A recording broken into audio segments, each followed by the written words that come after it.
আসসালামু আলাইকুম। সবাইকে ঈদের শুভেচ্ছা। মেইনলি অনেকগুলো রাজনৈতিক ইস্যু ছিল। কোনোটাই ইমিডিয়েট কোনো কিছু না। তো ভাবলাম যে অনেকদিন যেহেতু আসিনি, সো আজকে এই সাবজেক্টগুলো নিয়ে একটু কথা বলি। প্রথমেই আজকে সকালে ঘুম থেকে উঠে দেখলাম যে নিউ ইয়র্ক টাইমস একটা প্রতিবেদন দিয়েছে, as Bangladesh reinvents itself, Islamist hardliners see an opening. এর মানেটা একটাই সোজা যে বাংলাদেশ যখন নতুনভাবে স্বাধীনতা লাভ করেছে, বা যেটাই বলি আমাদের ভাষায় সেটা, তাহলে ইসলামিক জিহাদিস্টরা তারা একটা নতুন ওপেনিং পেয়েছে, যেখানে তাদের আহ, মানে বুঝাই যাচ্ছে যে এখানে জঙ্গিবাদ এরকম কিছু ইয়া করতে হবে। তা আমি তারপরে যে রাইটার আছে তাকে দেখলাম, দেখি সে নিউ ইয়র্ক টাইমসের এই সাউথ ইস্ট এশিয়ার সে প্রধান বার্তাবাহক বা কিছু একটা। তার নাম হচ্ছে মুজিব মাসুল।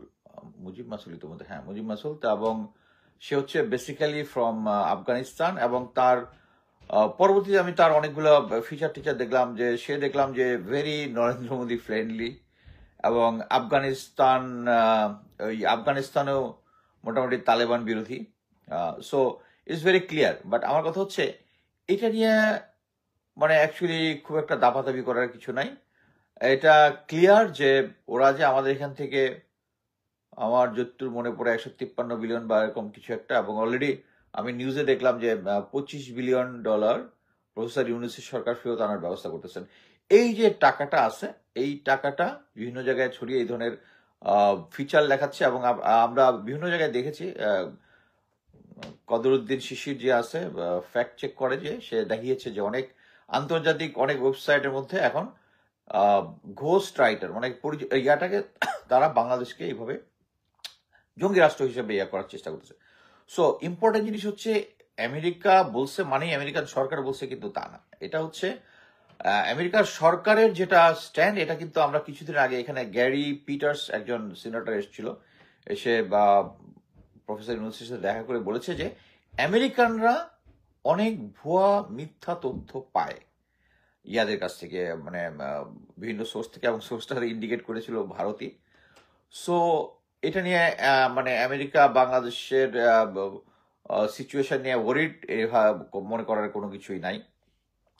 সো এছাড়া আহ, আমি তো মনে করি যে ইন্ডিয়া যেভাবে তুলসী গ্যাওয়ার্ডের অ্যাপয়েন্টমেন্ট, তারপরে কি ক্যাশ ক্যাশ পাটেল, এদের ইয়া নিয়ে খুব এক্সাইটেড ছিল যে তারা ইন্ডিয়ান বর্ন হিন্দু, অতএব তারা কিছু একটা করে ফেলবে। বাট আমরা কিছুদিন আগে সবচেয়ে বড় ব্লোড যেটা দেখলাম, সেটা হচ্ছে রয়ের উপরে একটা স্যাংশনের জন্য অ্যাপিল করছে একটা ফেডারেল সংস্থা, ওদের রিলিজিয়াস ফান্ডামেন্টাল একটা সংস্থা। সো এর মানে হচ্ছে যে র যে কাজগুলো করতেছে, কানাডার ঘটনাটা আমরা জানি, ইউএসএ তে আমরা একটা ঘটনা জানি, যে যার প্রেক্ষিতে, এবং প্লাস হচ্ছে তাদের ইন্ডিয়ার যে নিজ দেশের মধ্যে যে সংখ্যালঘুর উপরে নির্যাতন যেটা হচ্ছে, এটা যে কোনো ডাটার মধ্যেই পাওয়া যাবে। সো এখানে তারা যেটা করতেছে, তাদের ব্লেমটা আমাদের ঘাড়ে, তাদের মিডিয়া খুব চিৎকার বাদ করছে, বাট এটা নিয়ে ওয়ারিড হওয়ার কোনো কিছুই নাই।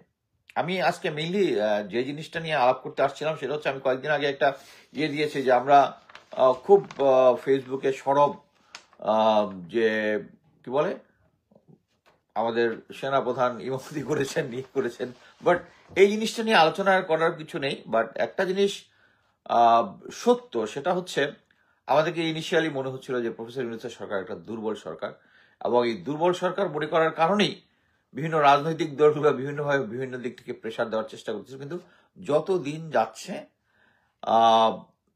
প্রফেসর ইউনূসের স্ট্রেংথ বাড়তেছে, কিন্তু প্যারালাল সরকার চালাতে মনে করতো যে সেনাপ্রধান, সে কিন্তু ওই জায়গাতেই আছে। এই যে সমস্ত সেনাবাহিনী নিয়ে একটা ভিডিও করা হয়েছে, উনি ইমামতি করতেছেন, এটার কিন্তু ইম্প্যাক্ট খুব একটা মার্কেটে নাই, এটা বুঝতে হবে। তো আমি যে জিনিসটা নিয়ে আলাপ করতে যাচ্ছি, সেটা হচ্ছে দুইটা ঘটনা। প্রথম হচ্ছে, আমি পড়ে নিচ্ছি, বাংলাদেশে তথাকথিত রাজনৈতিক অস্থিরতার কি প্রভাব দেশে ও বিদেশে বাইরে পড়তে পারে তাই নিয়ে ভারত সরকারের উদ্যোগে 26 এবং 27 মার্চ একটি 2 দিনব্যাপী গোল টেবিলের অনুষ্ঠিত হয় রাজধানী দিল্লির প্রাণকেন্দ্র লোধি গার্ডেনে। লোধি গার্ডেন সংলগ্ন India International Centre IIC Bharat সরকারের সাংস্কৃতিক মন্ত্রণালয়ের অধীন সংস্থা Maulana Abul Kalam Azad Institute of Asian Studies ছিল এই অনুষ্ঠানের মূল উদ্যোক্তা। তাদের সঙ্গে আরএসএস প্রভাবিত আন্তঃরাষ্ট্রীয় সহযোগী প্রতিষ্ঠান এআরএসপি ও কেন্দ্রীয় সরকারের centre for studies in international relations এই অনুষ্ঠানে যুক্ত ছিল সহযোগী প্রতিষ্ঠান হিসেবে এবং নলেজ পার্টনার হিসেবে। গত বছরের 5ই আগস্ট বাংলাদেশের রাজনৈতিক পালাবদলের পরে ভারত সরকার থেকে এটাই ছিল এই ধরনের প্রথম উদ্যোগ। ভারত প্রথম সারির সরকারি কর্মকর্তা, বিশ্লেষক, সার্ভে, কূটনীতিক, থিঙ্ক ট্যাঙ্ক, গবেষক সবাই এটার মধ্যে অংশগ্রহণ করেছে।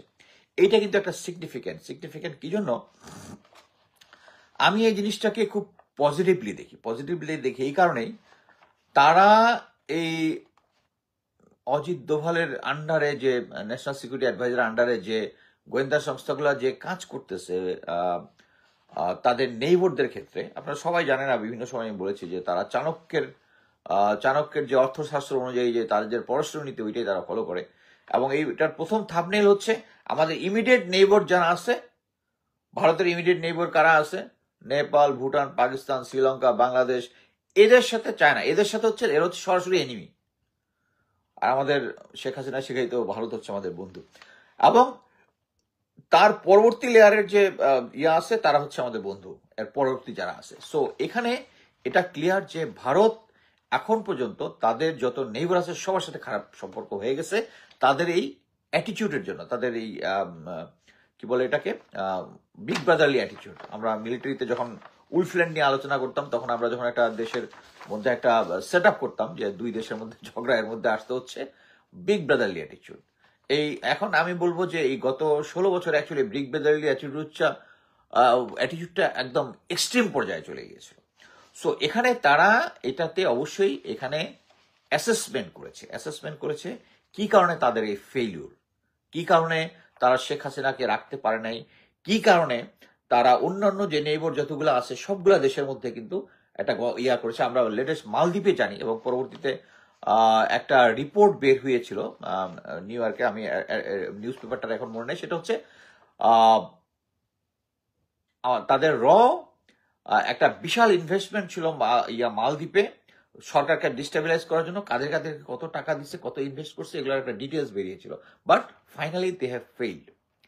আমরা যদি দেখি যে যখন তৈরি হয়, হয়েছিল 1968-এ, তারা যখন দেখেছিল যে 1965 ওয়ারে তাদেরকে, যদিও দুই পক্ষই দাবি করে এটা তাদের জন্য তারা যুদ্ধে জয়ী হয়েছে, কিন্তু অনগ্রাউন্ডে যেটা হচ্ছে এটার জয় পরাজয় নির্ধারণ হয়নি, কিন্তু পাকিস্তান একটা আপার হ্যান্ডে ছিল। কারণ ইন্ডিয়া যে স্ট্যান্ড নিয়ে ভিতরে ঢোকার চেষ্টা করছে হয়নি, ওটা সফল হয় নাই।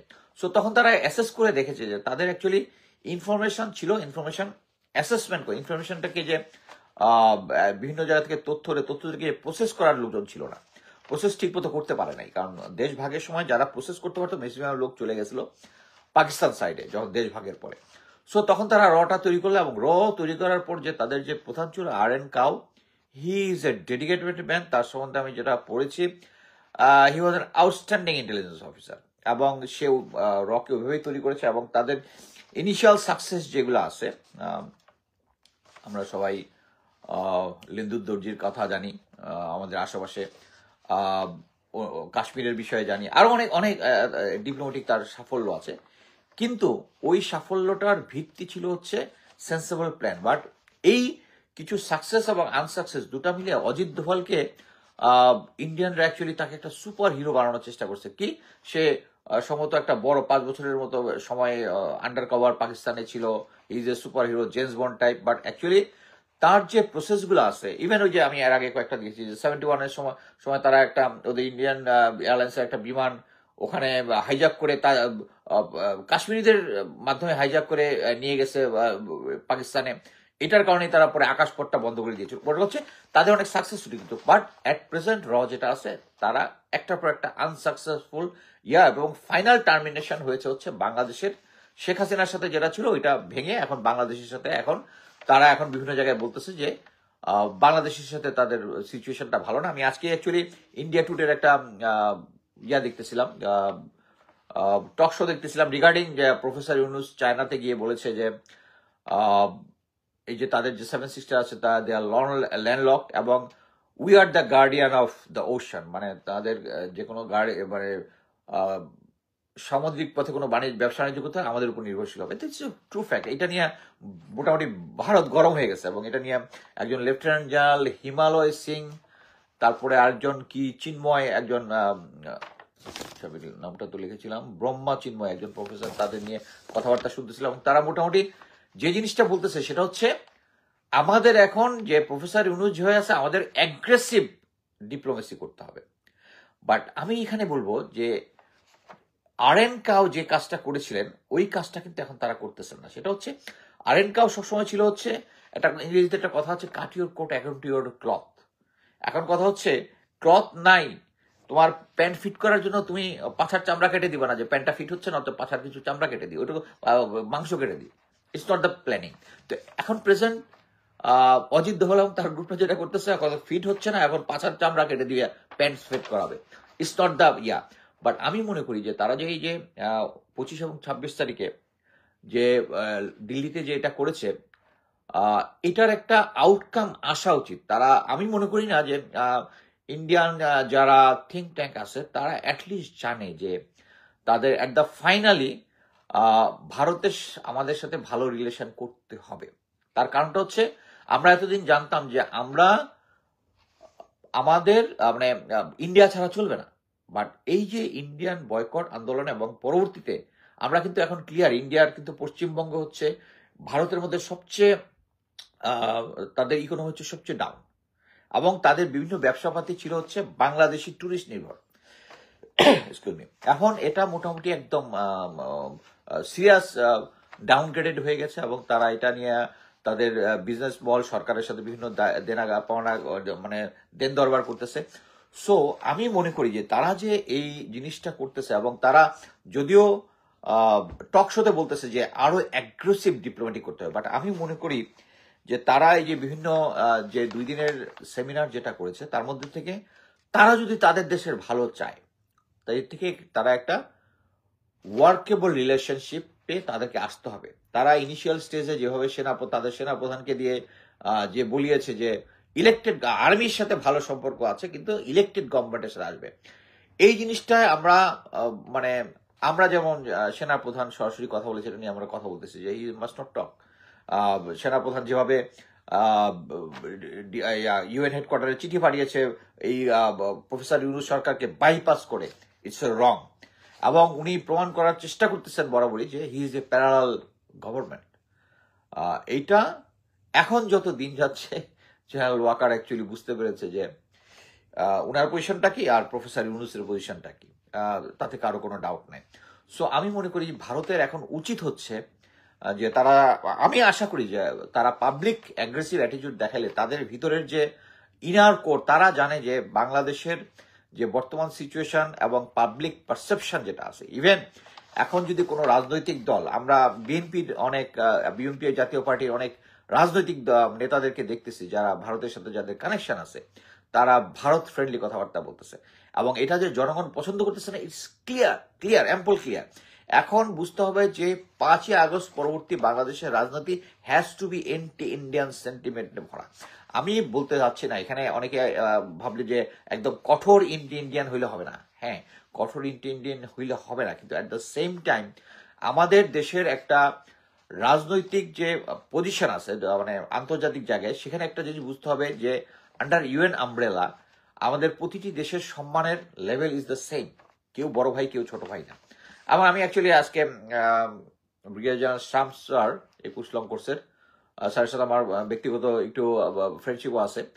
উনি একটা লেখা লিখেছেন যে বিএনপির কি ধরনের ভারত নীতি হতে পারে। আমি এটা দেখে একটু ইমপ্রেস, বাট কথা হচ্ছে এটা যদি ইমপ্লিমেন্ট করতে পারে ফ্যান্টাস্টিক। যে উনি লিখেছে সাম্যের কথা বলেছে, আমাদের যে সমস্ত অধিকার আছে তাদেরকে দিতে হবে, আমাদেরকে তাদের দিতে হবে।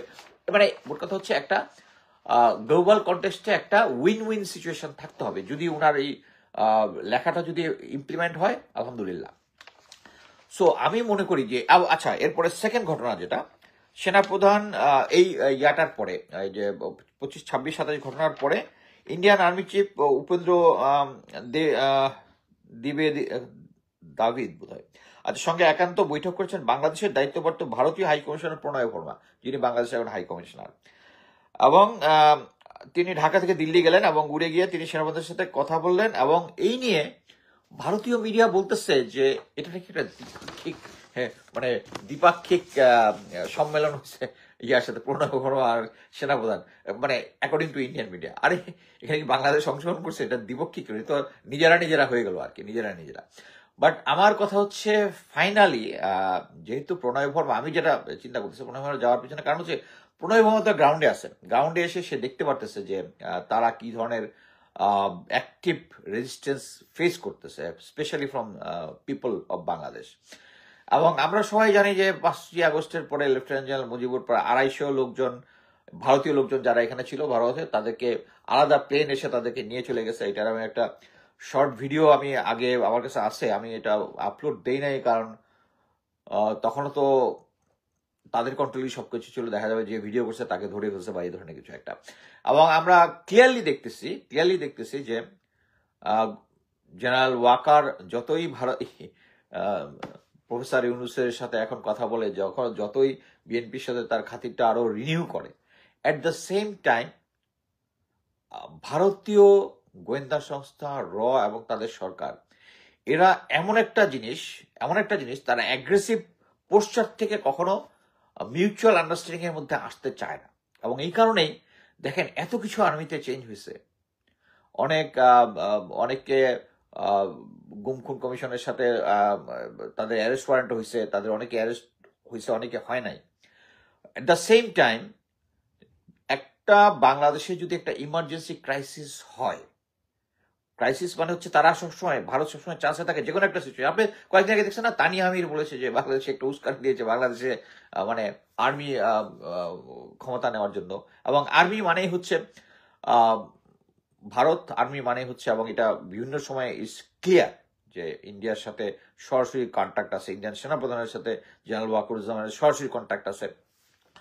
সো এই যে এই জিনিসটা মানে তাদের সাথে যে সরাসরি কন্ট্যাক্ট আছে, বাট কথা হচ্ছে এই জিনিসটা আমরা খুব ভালোভাবে জানি প্রেজেন্ট সিচুয়েশনে, যেখানে দিন দিন প্রফেসর ইউনূসের সরকারের জনপ্রিয়তা বাড়তেছে।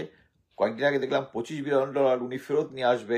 শুধু তাই না, এই ঈদের সময় এটা ক্লিয়ার হয়ে গেছে যে আস্তে আস্তে পুলিশ তাদের কাজ ঠিক মতো করতেছে, বিভিন্ন রেলওয়ে থেকে শুরু করে যাতায়াত, মানে সবকিছু ঈদের আগে এভরিথিং, যা জিনিসপত্রের দাম সহনীয় পর্যায়ে সবকিছু, এটা একটা টোটাল অ্যাচিভমেন্ট। এটা প্রফেসর ইউনূসকে এটার দিতেই হবে।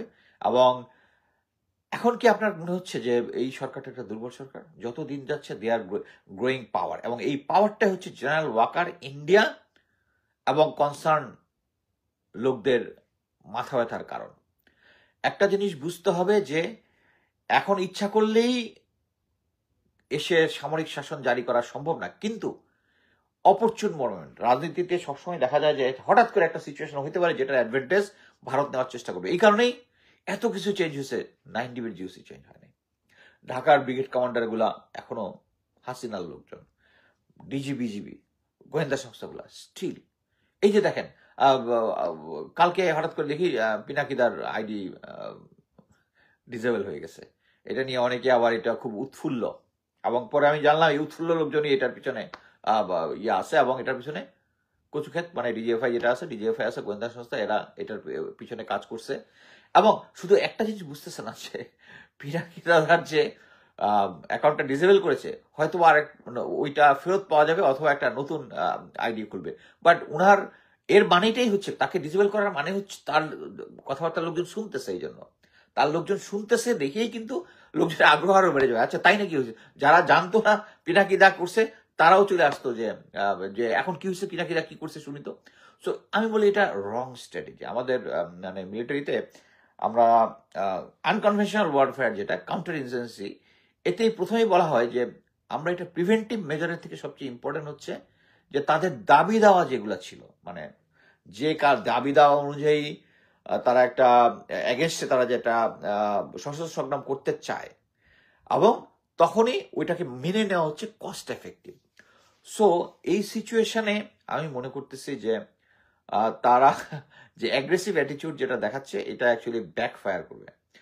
কয়েক আগে কয়েকদিন আগে নাজমুস সাকিব বাবার নামে একটা আহ, ভুয়া ইনফরমেশন একটা দিয়েছে, দেওয়ার পর ওটাও আমি পোস্ট দিলাম, পরে ওদের বলে দেখলাম যে মোটামুটি 99.9% নেগেটিভ কমেন্ট। একটা হচ্ছে অ্যাকচুয়ালি পাবলিককে ধোকা দেওয়া is very difficult, very difficult. মনে করেন যে আমি যদি এখন পাবলিককে ধোকা দেওয়া শুরু করি, আমাকে যতই প্রতিবন্ধতা দেখ দেখ আমি ধোকা দেওয়া শুরু করি, আস্তে আস্তে লোকজন আমার ভিডিও দেখা ইয়া করে দেবে। আর সবাইকে বলতে চাই, আমি কিন্তু ইয়াতে কি বলে ইউটিউবে কিন্তু কোনো ভিডিও করি না। আমি যেটা করি আমি এই ফেসবুক এখানেই করি।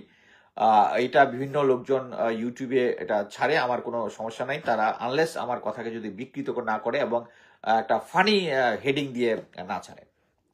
সো আমি মনে করতেছি এটার একটা এখন যে সিচুয়েশন আসছে, এখন বিভিন্ন রাজনৈতিক দলগুলা নির্বাচন চাচ্ছে, এটার একটা ডিনামিক্স আছে। ডিনামিক্সটা হচ্ছে, আমি যেটা মনে করি এখন সেনাপ্রধান একজন general Wakeruzzaman always a risky element, কারণ সে ঢাকার এলিমেন্টগুলো রেখে দিছে। এখন আমি মনে করতেছি যে প্রফেসর ইউনূস সরকার যত দিন যাবে এবং উনি যেহেতু স্লো কাজ করতেছে, আস্তে আস্তে তার জনপ্রিয়তাটা এখন মোটামুটি বেশ ভালো জনপ্রিয় তিনি বাংলাদেশে। সবাই চাচ্ছে উনি থাকুক, দীর্ঘদিন থাকুক, এরকম অনেক কিছু আসতেছে যে উনি আর 5 বছর, তার কিছু কিছু লোকজন আর 10 বছর থাকুক। আমার এখানে কমেন্ট হচ্ছে যে প্রফেসর ইউনূস যদি আস্তে আস্তে, আমি মনে করি উনি করবে, সেটা হচ্ছে প্রফেসর জেনারেল ওয়াকারকে সরিয়ে দেয়, Bangladesh is safe from Indian hegemony. এই যে তারা যে অ্যাডভান্স যে কাজগুলো করতেছে, যদি না করতে পারে there will a risk factor. এবং এক্ষেত্রে কিন্তু আমি চাবো হচ্ছে ডিসেম্বরের মধ্যে নির্বাচন যদি জেনারেল ওয়াকারকে না সরায়। কারণটা কি, আমি মনে করি যে নেক্সট যে সরকারটা আসলে জেনারেল ওয়াকারকে সরাবে। এখন বিএনপির সাথে তারা যতই খালি করুক, আমি মনে করি দ্য ফাইনাল যে জেনারেল ওয়াকারকে সরাবে এবং একজন যারা আগস্ট নেতৃত্ব বা যারা নিউট্রাল টাইপ, এবং এটা বলে লাভ নাই যে তাদের সেনাবাহিনীর মধ্যে 5-6 লেভেলে যা আছে জেনারেল সব আওয়ামী লীগ, দেয়ার আর অফিসার যারা এই আগস্ট রিভলিউশনটা মনে ধারণ করে, এবং এটা সম্ভব। এটা হলেই যারা গুম খুনের সাথে জড়িত তাদেরকে সরাই ফেলবে। আমার কনসার্ন হচ্ছে এটা যে প্রফেসর ইউনূস যদি না সরায়, আমি চাই যে তাড়াতাড়ি ইলেকশনটা হোক, ডিসেম্বরের মধ্যে ইলেকশনটা হোক। হওয়ার পরে অ্যাটলিস্ট বাংলাদেশের যে, আবার বলতে পারেন যে আওয়ামী লীগের মধ্যে, বিএনপির মধ্যে তো অনেক লোকজন দেখা যাচ্ছে যে ভারতের এগেনস্টে কথা বলতেছে। বাট আমি মনে করি যে ভারতের এগেনস্টে কথা বলতেছে, এরা হালে পানি পাবে না, এরা হালে পানি পাবে না। এবং আমি মনে করি যে নেক্সট নির্বাচন হলে স্টিল ম্যাডাম খালেদা জিয়াই প্রধানমন্ত্রী হবে। উনি যদি প্রধানমন্ত্রী হয়, উনি এগুলোর সাথে কম্প্রোমাইজ করবে না, উনি এগুলোর সাথে কম্প্রোমাইজ করবে না। সো সেইভাবে আমি চাই যে প্রফেসর ইউনূস যদি জেনারেল ওয়াকারকে না সরায়, Bangladesh will be at risk. এবং আরেকটা জিনিস দেখেন, যে আজকে আমি প্রথমেই বললাম যে যে নিউ ইয়র্ক টাইমস যে ইয়াটা দিয়েছে, কি বলে যে আর্টিকেলটা বের করেছে, এই ইসলামিক দল নিয়ে কিন্তু মোটামুটি, যদিও ভারত এই যে সংখ্যালঘু কার্ড, ইসলামী জঙ্গিবাদ কার্ড খেলতে খেলতে এটাকে ভোতা বানিয়ে ফেলছে, বাট স্টিল একটা জিনিস মনে রাখতে হবে যে আমেরিকা বর্তমানে আমাদের ফ্রেন্ড। তাদের একটা বড় মায়ানমারে একটা যে ইয়াটা চলতেছে, তারা আমাদের অনেক সাপোর্ট নিচ্ছে এবং এটা ফ্রেন্ড। বাট কথা হচ্ছে আমেরিকা ফ্রেন্ড যত এবং তাদের স্বার্থ যখন মনে করেন যে যদি একটা সিচুয়েশনে ইন্ডিয়া তাদেরকে বেটার কিছু অফার করে ফেলে বা কোনো কিছু করে, কারণ এটা তো নিজের স্বার্থ দেখবে, তখন দেখবেন যে আমেরিকাও, এই যে গ্যারি পিটার্স এসে বললো না যে আমাদের কাছে মিস ইনফরমেশন দিচ্ছে, এট দ্য সেম টাইম কিন্তু আবার তুলসী গাবার কিন্তু আবার বলছে যে বাংলাদেশে ইসলামী খেলাফত নিয়ে কথাবার্তা বলছে।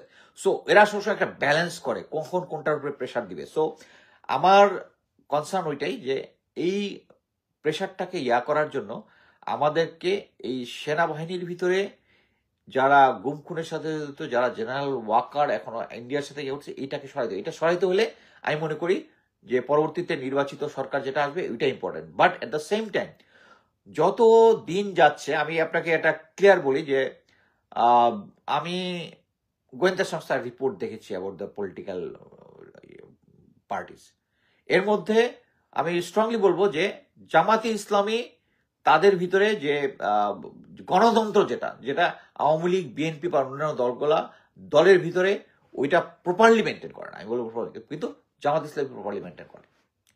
তাদের যে যারা আছে তাদের যারা দুইজন মন্ত্রী হয়েছিল তাদের মধ্যে কোনো আমরা কাউকে দুর্নীতির কোনো প্রমাণ পাইনি। এটা হচ্ছে এই সিচুয়েশনে কিন্তু জামাতুল ইসলামের জনপ্রিয়তা বাড়বে, এবং এটা যদি বাড়ে ফিউচারে ওয়েস্ট কিন্তু আবার এটা পছন্দ করবে না, ওয়েস্ট আবার পছন্দ করবে না। তারা ইসলামিক দলগুলা পাওয়ারে আসুক এই জিনিসটা পছন্দ করবে না। আমি এটাও জানি যে বাংলাদেশ আর্মিতে বাংলাদেশে এখন ওরকম সিচুয়েশন হয় নাই জামাতে ইসলামী পাওয়ারে আসবে, বাট তাদের জনপ্রিয়তা বাড়বে এবং এটাকে ইন্ডিয়া শো করবে এবং ইন্টারন্যাশনালি শো করবে। আমি কিন্তু এখানে কোনো এখন পলিটিক্যালি কথা বলাটা একটা ভেরি রিস্কি।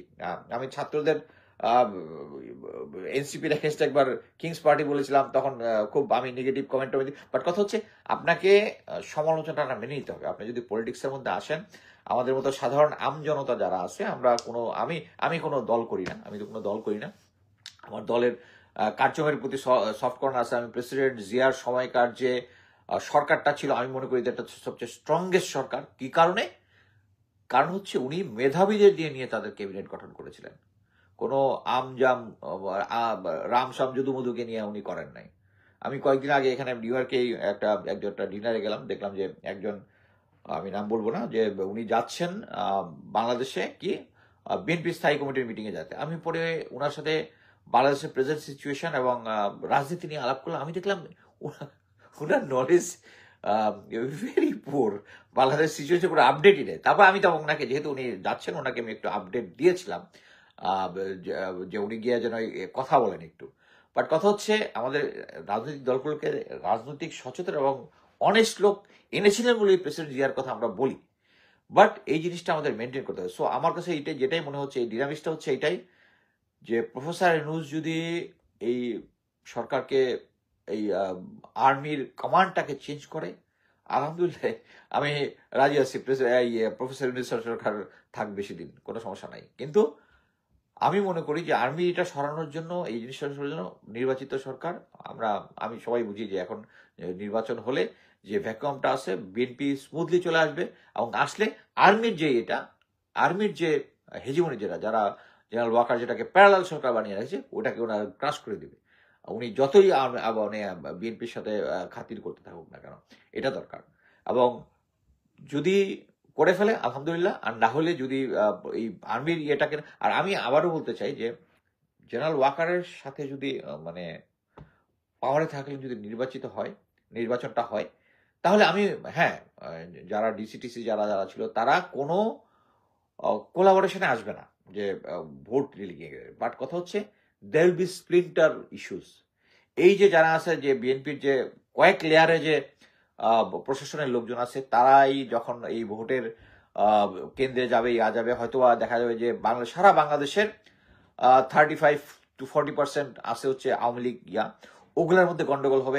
আন্তর্জাতিকভাবে দেখানোর চেষ্টা করবে যে বাংলাদেশের নির্বাচন অ্যাকচুয়ালি এইখানেই হয়, এবং তারা এনশিওর করবে যে সিট ভাগাভাগি যা হবে সব ক্লোজ ডোরে হবে, মানে which have a less impact, মানুষের জনগণের ভোটের অধিকারটা প্রয়োগের ইয়াটা কম থাকে, এবং তারা চেষ্টা করবে। এবং আর্মির যেটা হচ্ছে, আর্মিকে বলে দেবে যে আর্মি ভোট কেন্দ্রের 300 গজের ভিতরে যেতে পারবে না, তাহলে কিন্তু জিনিসটা হয়ে যাবে যে আর্মির মধ্যে ওখানে একটা গন্ডগোল হবে, হবে।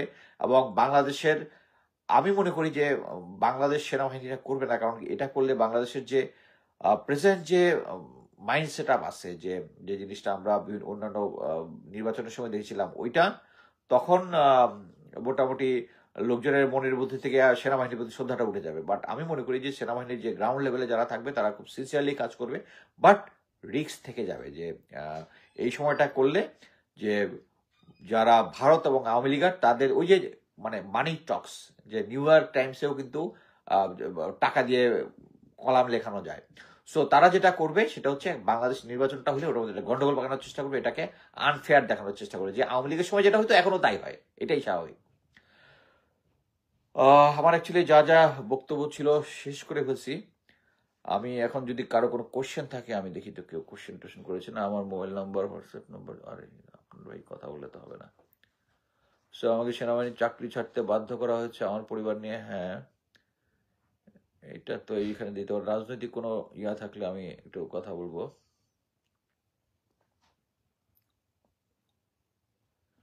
Your service is great. Okay, আর কোনো কোশ্চেন না থাকলে আমি এখানেই শেষ করছি। সবাইকে আবার ঈদের শুভেচ্ছা, ধন্যবাদ।